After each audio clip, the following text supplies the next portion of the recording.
जय हिंद दोस्तों, जय हिंद बच्चों। स्वागत है अपने इस YouTube चैनल पर। बच्चों, आज के इस वीडियो में एक बार फिर से हम कक्षा 12 के विद्यार्थियों के लिए सोशलॉजी समाजशास्त्र के बहुत ही महत्वपूर्ण प्रश्न लेकर आए हैं जो 2024 बोर्ड एग्जाम के लिए मोस्ट इम्पॉर्टेंट रहेगा। बच्चों, यहाँ जो है NCERT रहेगा और सभी बोर्ड के स्टूडेंट्स के लिए इम्पॉर्टेंट है जहाँ NCERT चलती है, और यूपी बोर्ड के लिए विशेष इम्पॉर्टेंट रहेगा। तो चलिए देर न करते हम लोग देखते हैं क्वेश्चनों को। सबसे पहले हम लोग विकल्पी प्रश्नों को जो है दोस्तों हल करेंगे। तो आइए देखते हैं। पहला क्वेश्चन आपके सामने जा रहा है कि निम्न में से कौन एक समुदाय की विशेषता नहीं है। निम्न में कौन एक समुदाय की विशेषता नहीं है दोस्तों? निश्चित क्षेत्र, सामुदायिक भावना, ऐच्छिक सदस्यता, सामान्य जीवन। सही जवाब दोस्तों यहाँ सी हो जाएगा, ऐच्छिक सदस्यता बच्चों हो जाएगा। सही जवाब जो है सी हो जाएगा। अगला क्वेश्चन है, विश्व में सर्वप्रथम जनगणना कहाँ हुई थी? America, England, Germany, France. तो विश्व में सर्वप्रथम जनगणना यही बच्चों लोगों की गणना जनगणना कहलाती है। विश्व में सर्वप्रथम जनगणना कहाँ हुई थी? तो ये जो है अमेरिका में हुई थी। कहाँ हुई थी बच्चों? अमेरिका में।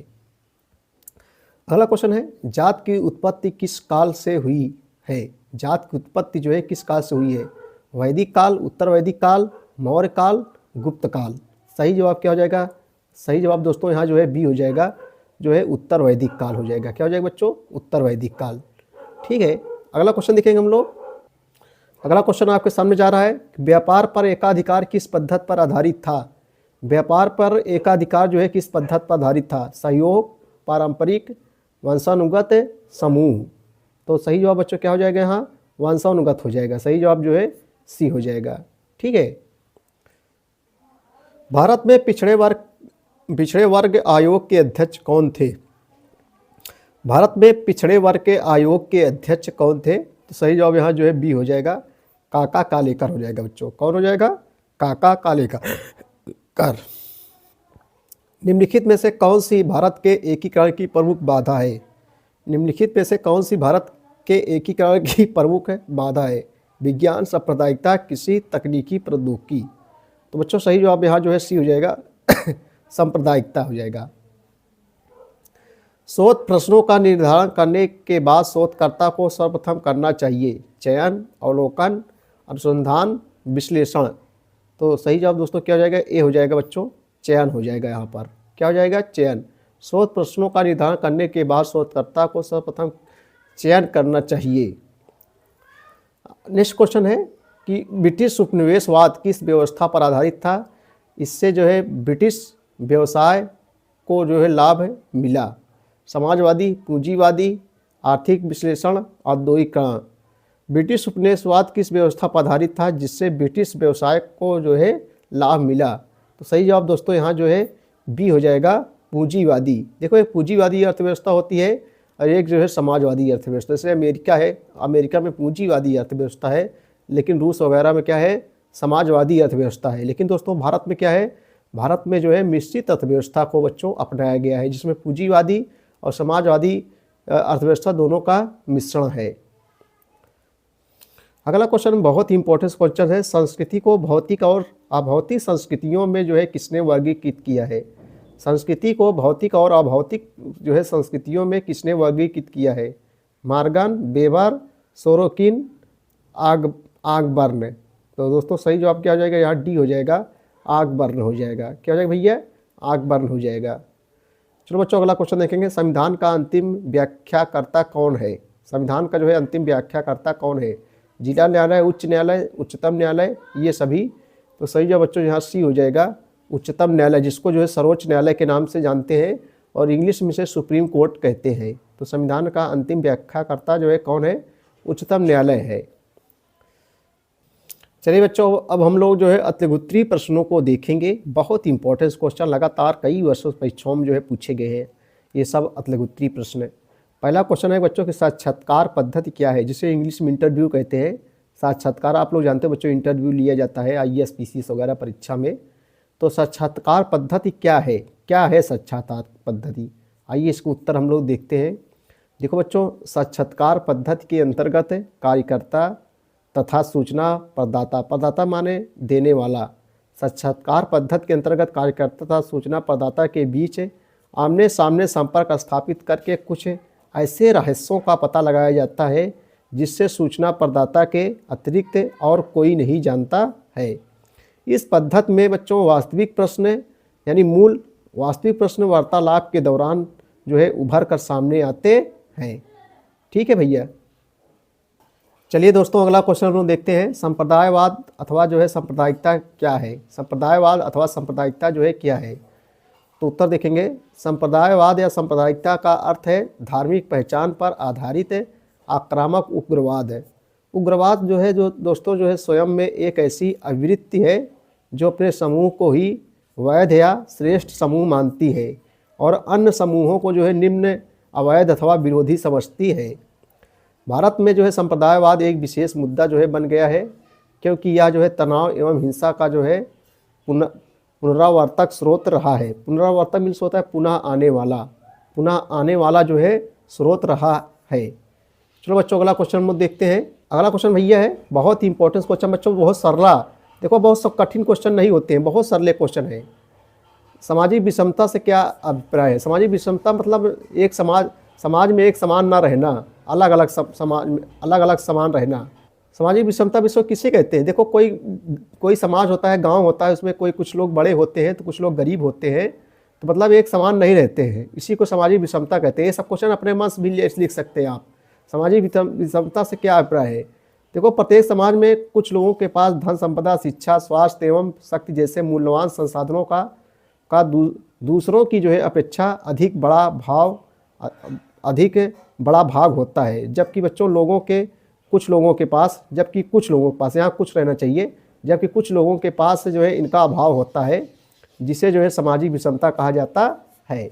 बहुत सरली परिभाषा है, कोई टेंशन नहीं, आप अपने मन से लिख सकते हैं बच्चों। समाजशास्त्र वगैरह बहुत कठिन नहीं होता है, समाज से ही संबंधित होते हैं, तो आप अपने मन से भी क्वेश्चनों को जो है लिख सकते हैं। क्वेश्चन को नहीं छोड़ना है बच्चों, पूरे क्वेश्चन करना है, क्योंकि परीक्षाएं बहुत नज़दीक आ गई हैं। अब आपको जो है समय आपके पास बहुत कम है, सारे क्वेश्चनों को आंसर आपको देना है। जो है भारत में आर्थिक परिवर्तन कब से जो है माना जाता है। भारत में आर्थिक में जो पैसा संबंधित होता है, भारत में आर्थिक परिवर्तन कब से माना जाता है। तो बच्चों भारत में आर्थिक परिवर्तन उपनिवेशवाद के आगमन से ही जो है माना जाता है। उपनिवेशवाद किसे कहते हैं, जब एक देश दूसरे देश पर जो है गुलाम बना लेता है, अपनी शक्ति स्थापित कर लेता है। जैसे अंग्रेज जो है भारत को जो है गुलाम बनाए थे, तो जब गुलाम बनाए थे तो उस समय उपनिवेशवाद उस काल को कहा जाता था। तो भारत में आर्थिक परिवर्तन उपनिवेशवाद के आगमन से ही जो है माना जाता है। उसके पहले जो है ग्रामीण समुदाय आत्मनिर्भर समाज था। गाँवों की जो है अर्थव्यवस्थाएँ प्राथमिक रूप से वस्तु विनिमय आधारित थी। विनिमय होता है अदला बदली बच्चों, वस्तु विनिमय कि आप मेरे पास जो है गेहूं है तो आपके पास चावल है तो अपना चावल हमको दीजिए, गेहूं हमारा ले लीजिए, यानी अदला बदली करते थे लोग। वस्तु विनिमय प्रणाली थी। जैसे आपके पास मटर है, दूसरे आप धनिया ले सकते हैं, दूसरे से लोग धनिया अदला बदली करते, भैया हमारा मटरिया ले लो और अपना जो है धान दे दो, या अपना हमारा जो है गेहूँ ले लो, आप हमारा अपना जो है चावल ले लो। इसी को कहते हैं वस्तु विनिमय, यानी अदला बदली वस्तु विनिमय पर जो है आधारित थी। संयुक्त परिवार की जो है विशेषताएं क्या है। तो संयुक्त परिवार बच्चों जैसे बड़ा परिवार होता है, कुछ लोग काफ़ी लोग जब मिलकर रहते हैं, एक ही जैसे दादा दादी चाचा चाची सब एक जगह मिलकर रहते हैं, तो वही संयुक्त परिवार है। कुछ लोग साथ मिलकर रहते हैं। संयुक्त परिवार की विशेषताएं बच्चों बताना है। तो संयुक्त परिवार की विशेषताएं निम्नलिखित हैं। संयुक्त परिवार की विशेषताएं निम्नलिखित हैं। जब निम्नलिखित आए नंबर एक क्या भैया, देखो संयुक्त परिवार में सदस्यों की संख्या जो है अधिक होती है, यानी ज़्यादा से ज़्यादा लोग होते हैं जिसमें संयुक्त रूप से इकट्ठा रहते हैं। नंबर 2, संयुक्त परिवार में कर्ता की जो है विशेष स्थिति होती है। नंबर 3, संयुक्त परिवार में जो है सामाजिक नियंत्रण जो है अधिक होता है, सामाजिक नियंत्रण अधिक होता है। अगला क्वेश्चन देखेंगे हम लोग, जनसंख्या विस्फोट से आप क्या समझते हैं। जनसंख्या विस्फोट से आप क्या समझते हैं। जब बच्चों तेज़ी से जनसंख्या बढ़ने लगती है तो हम कह सकते हैं जनसंख्या विस्फोट हुआ है। जब बहुत तेज़ी से जनसंख्या बढ़ने लगती है, इसमें जनसंख्या बहुत तेज़ी से बढ़ रही है, खासतौर से भारत की। पहले जनसंख्या के माने में पहला स्थान दोस्तों जो है चीन का था, लेकिन अब जो है चीन को पीछे छोड़कर भारत जो है विश्व में पहला स्थान जो है बन गया है जनसंख्या के माने में।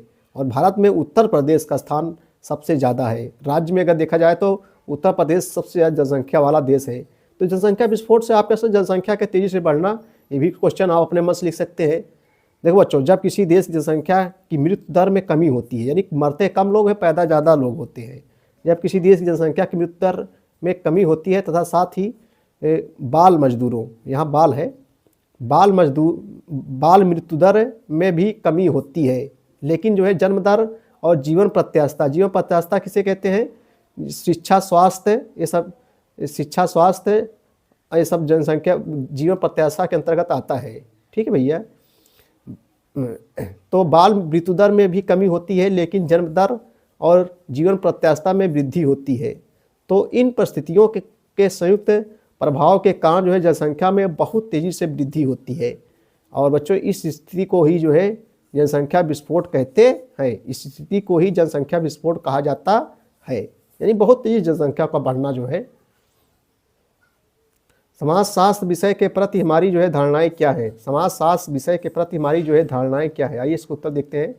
देखो, छात्र के रूप में हम सभी को जो है समाज के बारे में पहले से ही कुछ न कुछ ज्ञान होता है। छात्र के रूप में हम सभी को समाज के बारे में पहले से ही कुछ न कुछ ज्ञान होता है, जबकि अन्य विषयों का ज्ञान सिखाए जाने पर ही प्राप्त होता है। सिखाए जाने पर ही जो है प्राप्त होता है।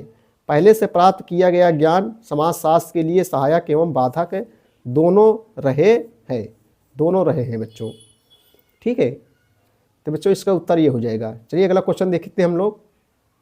चलिए बच्चों, हम लोग लघुत्तरीय प्रश्नों को देखते हैं। समाजशास्त्र अन्य विषयों की तुलना में भिन्न क्यों है?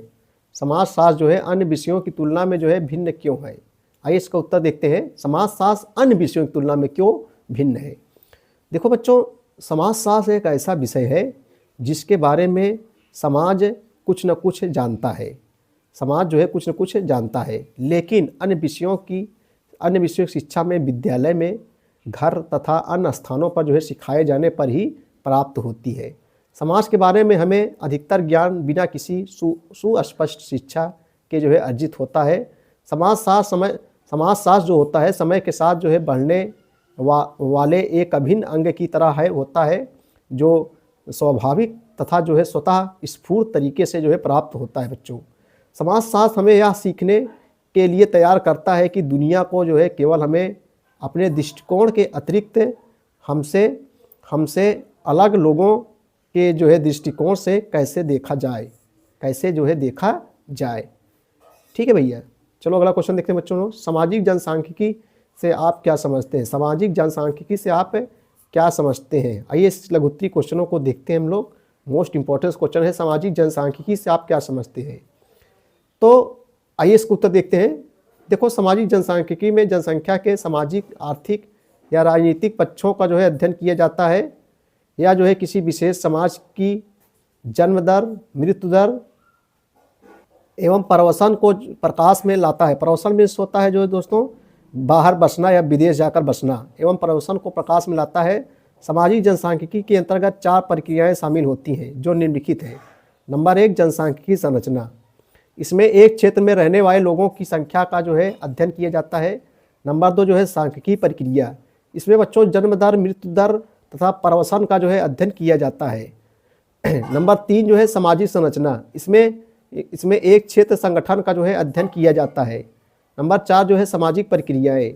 वह प्रक्रिया जिसके अंतर्गत व्यक्ति समाज में मिलजुल कर शांति तथा सद्भाव के साथ रहता है, जैसे सहयोग, मिलजुल कर रहना, चिंतन मनन करना इत्यादि। ये सब जो है सामाजिक प्रक्रियाएं हैं। सामाजिक जनसांख्यिकी में समाज की जनसंख्या में परिवर्तन अथवा उसका परिणाम एवं हमारे ऊपर पड़ने वाले प्रभाव को जो है शामिल किया जाता है। तो बच्चों, ये थे मोस्ट इंपॉर्टेंट क्वेश्चन कक्षा 12 के विद्यार्थियों के लिए समाजशास्त्र के। वीडियो देखने के लिए बहुत बहुत धन्यवाद। Thank you so much. जय हिंद, जय भारत।